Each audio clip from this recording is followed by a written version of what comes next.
So beyond level 40, lads, what is it? Is it worth doing? And if you go and do it, who should you pick?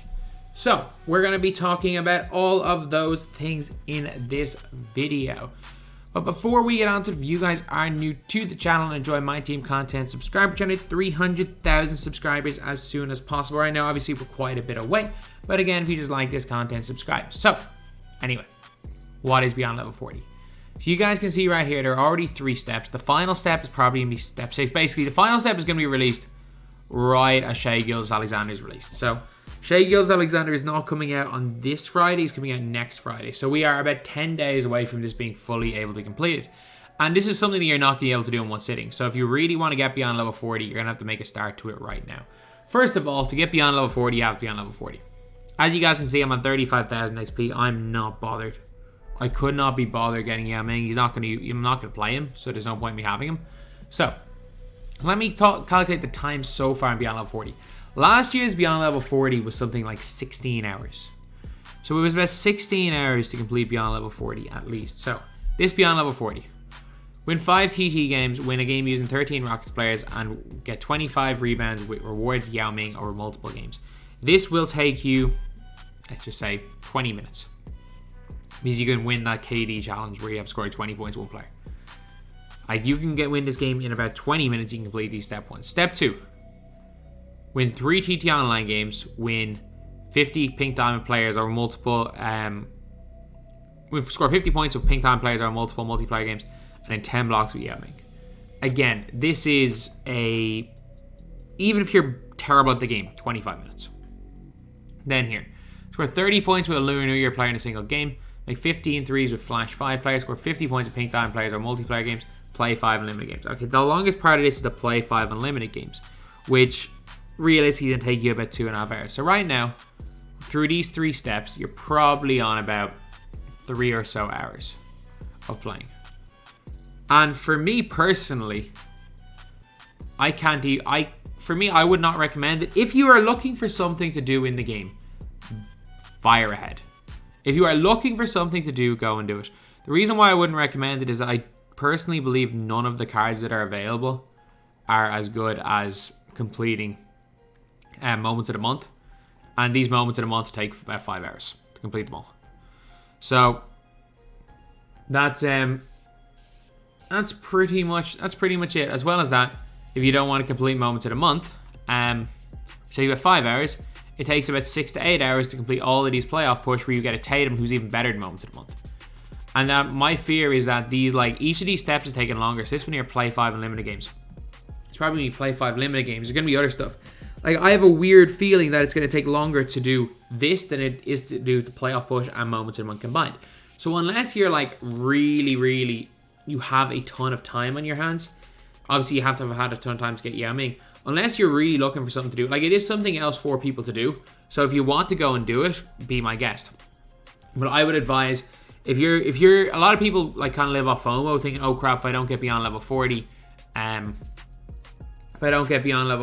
then I'm missing out on something.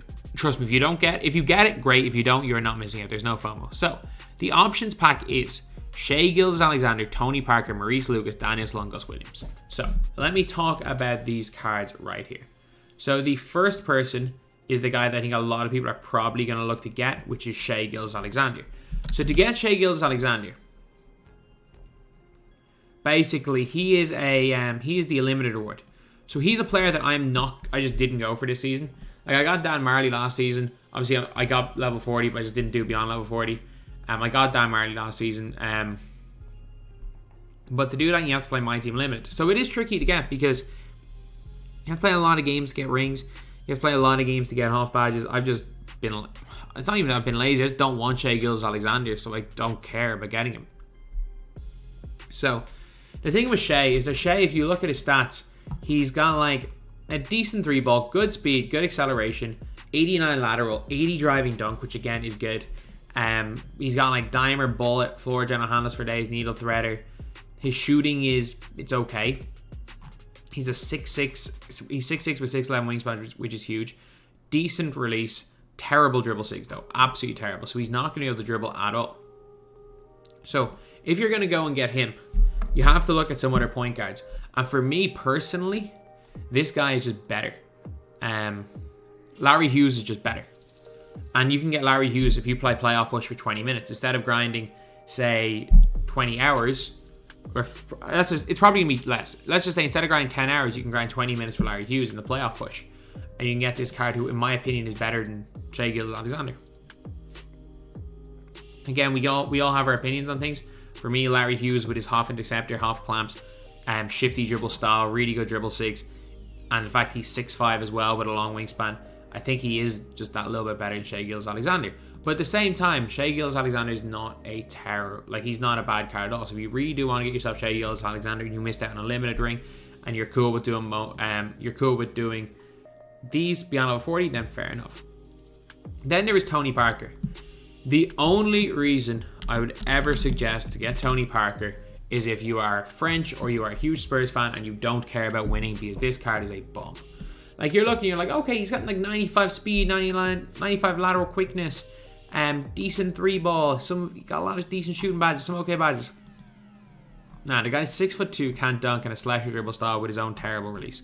Tony Parker is a garbage man. Another player that I would strongly advise not for anyone to get, because at least some people will have sentimental value towards Tony Parker. No one's going to have sentimental value towards Gus Williams. 6'2", 6'3" wingspan, great speed, but that's about it. He's such a meh card. He's got 9 driving, like 95 lateral. The problem with him is that he's got, I know fundamental dribble style isn't bad, but he's got like Kemba quick, but he doesn't really have a great 3-point rating. He needs a lot of badges. He's got like clamps and stuff, but he just doesn't move that well. Look, he's alright. He is alright, but there are literally better point guards in this game for 10,000 MT than Gus Williams. Gus Williams is better than Tony Parker, by the way. Gus is definitely better than Tony Parker. It's just neither of them are good, and a lot of people have sentimental value towards Tony Parker. Then we go Dan Issel as well. Dan Issel's fine. 85 speed, 85 acceleration, 87 3-ball, 85 lateral, 82 steal. Like, his overall stats are good. He's got half limitless spot up, sniper, corner specialist, catch and shoot, post playmaker, intimidator, rebound chaser, worm, brick wall, and his height's a little bit low. But at the same time, I'm just putting it out there, he's not that much better than LaMarcus Aldridge. Like, he's not. Basically the same speed. Shooting wise, Aldridge is going to be better. He's better defensively than Aldridge, but Aldridge is 2 inches taller with a much longer wingspan, so he's going to make up for it. In terms of shooting badges, yeah, he gets half limitless versus gold. Does not matter for a big. I'm trying to give any like key badges that Issel has that Aldridge doesn't. I mean, Aldridge got more shooting badges. I mean, yeah, half rebound chaser helps, half intimidator helps, but again, Aldridge is bigger, so that helps. Clamps doesn't really matter that much on a center. Bottom of gold interceptor. And like, Aldridge is 10,000 MT, and I think I would take Aldridge over Dan Issel. I know Issel can move. I know Issel can move fundamental. Issel's better at power forward. At the same time, there are much better power forwards to run than Issel. And at center, someone like an Aldridge for me is a better card. Just all around, I think is a better card than a Dan Issel. And then we have got the last player, which is Maurice Lucas. And now this is the one player that I'm like, okay. If you want to grind for Maurice Lucas, if you missed out on Maurice Lucas, like, I think I got to the final board early. I'm trying to think how many, do I have 2 more Ascensions? I got one, next level I got an Ascension. And then I got one more Ascension at 86,000. I may not even get to the level 36 Ascension, to be completely honest. I may not get there. I think I might just like pack it in. I'm going to make sure I get Bailey Howell anyway, because I really want Bailey Howell. I may not get to the level 36 Ascension, but Maurice Lucas is really good. So like, if you look at Maurice Lucas, the guy has got shifty. The guy has got the Pro 3 behind the back. Decent release. Yeah, 73 balls low. You can give him some nice shooting badges like catch and shoot. But these defensive stats are so nice with all of these badges. His dribble sigs are insane. Post game's good. If you're going to do this, do it for Maurice Lucas. Like, if you are someone that is going to complete beyond level 40 just because you want to be a completionist, you want to just go and get the cards, or you just want something to do, and then you get to the final step, and maybe you have most of the cards anyway, fine. If you decide, you know what, you were at the start of the season, you weren't going to play a specific game mode, and you had all the other cards, you just want to be a completionist, go get it. But if you are doing this in order to get a good card, you can get better cards in either a half an hour grind, or for less than 10,000 MT, you can get better cards than Shea, Tony, Gus, and Dan Issel. But Maurice Lucas, well, yeah, you can definitely argue Josh Smith is as good. I think Josh Smith is very, very close to Maurice Lucas. I think if you're playing this game mode for a specific card because you think a card is going to help your team, that player better be from Maurice Lucas. That better be from Maurice Lucas, otherwise you're just lying to yourself. Like, if you are, for example, saying, oh, Shea, I'm going to spend X amount of time grinding for Shea because Shea is going to be a really good player for my team, trust me, you're better off just getting Larry Hughes. If that is your thought process behind, if you want to grind for fun, if you want a specific card because you just want the card and you don't really care about how good they are, or you just kind of enjoy grinding the game, then go ahead, be my guest. If you have fun doing that, don't worry about it. But if you are only grinding because you think the cards are really good because they're opals, you better be only doing that for Maurice Lucas because none of the other cards are worth putting in the time for in terms of like time output to card output, or like time to card output like ratio.